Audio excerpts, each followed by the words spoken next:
Bonjour, cette capsule porte sur comment résoudre un problème comportant des contraintes ou, si tu préfères, un problème dans lequel il y a des inéquations. Alors, on va le faire en plusieurs étapes. Vous avez les étapes dans le tableau ici à votre gauche et moi, je vais faire à votre droite les étapes normalement que tu devrais faire quand tu résous ce genre de problème-là. Alors, on y va avec notre exemple. La longueur d'un terrain rectangulaire mesure 10 mètres de moins que le triple de la largeur. Point. Donc, il y a une première info ici.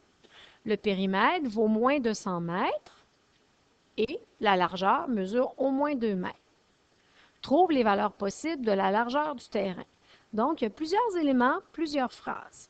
Dans un premier temps, on va aller surligner les inéquations. Alors, si on reprend le texte, on nous dit « Le périmètre vaut moins de 100 mètres ». On a une première inéquation ici. La deuxième inéquation est la largeur mesure au moins 2 mètres. Donc, voilà nos deux inéquations. Qu'est-ce qu'on nous demande? Trouve les valeurs possibles de la largeur. Donc, moi, ce que je cherche, c'est la largeur. Je pourrais symboliser la largeur par la lettre X. Si je remonte dans mon texte, dès le départ, on nous disait la longueur d'un terrain rectangulaire mesure 10 mètres de moins que le triple de la largeur. Et on vient de dire que pour nous, la largeur sera représentée par la lettre X, ce qui veut dire que la longueur, elle, c'est 10 de moins que le triple de la largeur. Pars de la fin, tu pars de largeur, tu as le mot triple. Donc, triple de la largeur, c'est ça. Et tu remontes encore de droite à gauche, 10 de moins, moins 10. Alors ça va être ta longueur. Là, on vient de décortiquer le problème. On va aller maintenant faire les étapes de résolution. Ce que je t'ai écrit, moi, ici, là, ces étapes-là, tu peux soit les faire dans ta tête ou l'écrire dans ton texte, puis après ça, tu peux structurer ta démarche. On part. Première affaire, définis la variable et tes inconnus. Alors, définis la variable, ça veut dire, dis-moi ce qu'est ton x. Dans ce problème-ci, le x, c'est la mesure de la largeur. Et on a appris toujours à les mettre dans une unité de mesure entre parenthèses. Donc, ma largeur est en mètres. Inconnu, qu'est-ce qu'on ne connaît pas? On ne connaît pas la longueur. Par contre, on vient d'exprimer que la longueur, c'est le triple de la largeur moins 10. Donc ça sera la mesure de la longueur.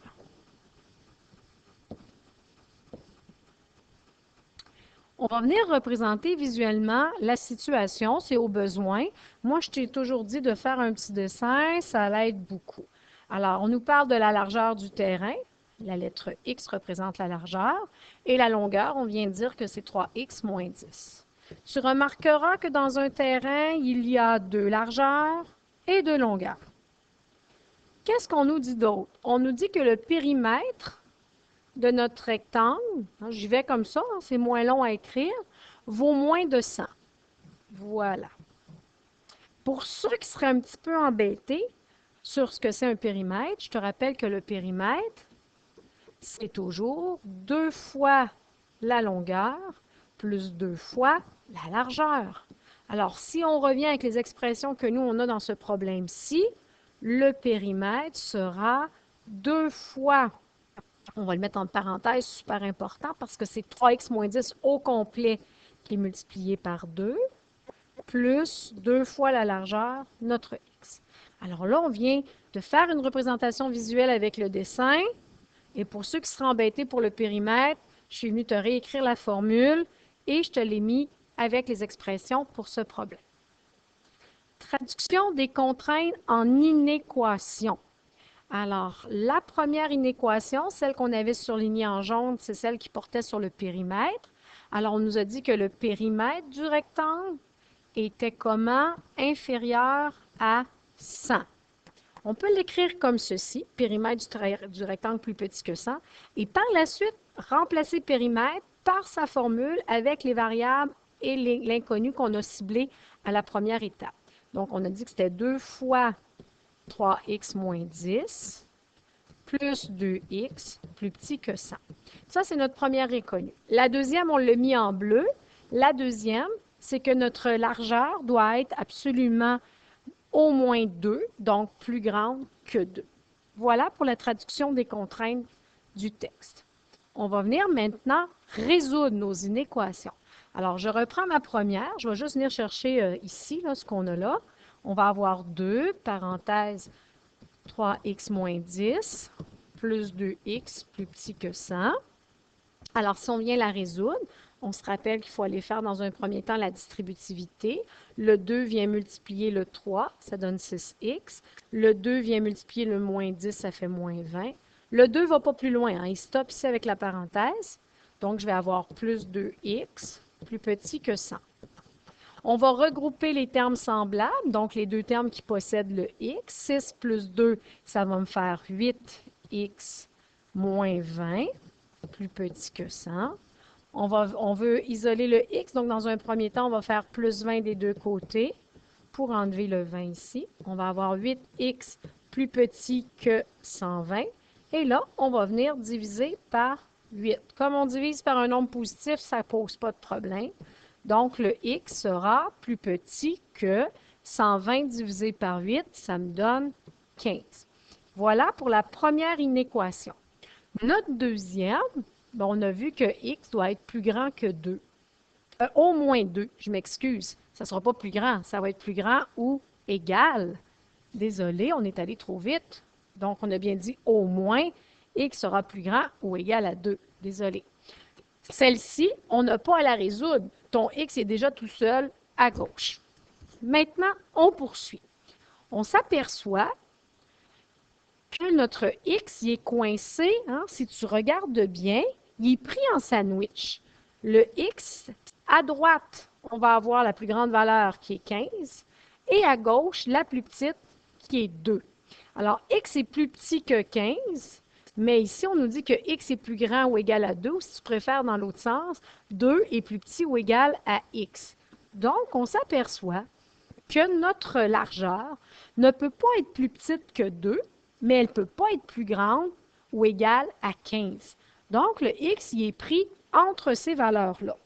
On va aller faire une petite vérification pour voir si ça fonctionne, si on ne s'est pas trompé. On va choisir une largeur qui est comprise entre 2 et 15. Alors, mettons qu'on prend, si on a la valeur x qui vaut 10 mètres. Et là, on va les remplacer dans les deux inéquations. On va commencer par la première. On a 2, parenthèse, 3 fois. Et là, au lieu d'écrire x, on écrit 10, moins 10, plus 2x, plus petit, pardon, pas 2x, mais plus 2 fois mon x qui vaut 10, plus petit que 100. Alors, le 3 fois 10, ça nous donne 30. Donc, je vais avoir 2, entre parenthèses, 30 moins 10, referme, plus le 2 fois 10, ça nous donne 20, plus petit que 100. 30 moins 10, ça me donne ça, 20. 2 fois 20, 40, plus 20, 60. Est-ce que 60 est plus petit que 100? Oui. Donc, ici, comme on a un 60 plus petit que 100, que oui, c'est vrai, hein, donc c'est vrai, ça veut dire que quand x prend la valeur 10, ça fonctionne. L'inéquation est respectée. On va aller vérifier si c'est aussi vrai pour la deuxième. On se rappelle qu'on avait x plus grand ou égal à 2. Alors, je remplace mon x par 10. Est-ce que 10 est plus grand ou égal à 2? Oui. C'est vrai aussi. Alors, comme c'est vrai dans les deux cas, notre inéquation fonctionne. Pas notre inéquation, mais notre solution fonctionne. Interprète l'ensemble solution en fonction du contexte. Alors ici, on va interpréter. On a dit que notre x fallait que soit de 2 inclus à 15 non inclus. Alors, on va y aller sous forme d'intervalle. X est élément de 2 inclus jusqu'à 15 non inclus et c'est des mètres. La réponse, si on vient la mettre selon le contexte, ça veut dire en phrase, les largeurs possibles seront de quoi? De quelle grandeur? Pensez-y. Les largeurs possibles sont de 2 mètres, et là on peut écrire le mot inclus, à 15 mètres non inclus. Fais attention, ne me dis pas entre 2 et 15, parce que quand tu me dis entre 2 et 15, 2 ne serait pas dedans. Et on se rappelle qu'il y a une égalité ici. C'est pour ça qu'on a fait un crochet fermé. Alors, je répète, les largeurs possibles sont de 2 mètres inclus à 15 mètres non inclus. Oui, tu dois faire toutes les étapes. C'est sûr que tu n'as pas à écrire le texte qu'on voit dans la colonne de gauche, mais très, très important, toujours, si on reprend dans l'ordre, toujours définir tes variables. Si tu le désires, ça ici, par contre, là, si tu le désires, au besoin, faire un dessin. Je te le conseille fortement. Par la suite, tu fais tes deux inéquations, puis je te dirais que tu peux tout de suite les résoudre en dessous, donc tu le fais en colonne. Et finalement, tu fais une vérification et tu exprimes ta réponse selon ce qu'on te demande. En général, c'est sous forme de phrase ou, je vais te le dire, sous forme d'intervalle, en compréhension, en extension, mais en général, c'est sous forme de phrase. Voilà.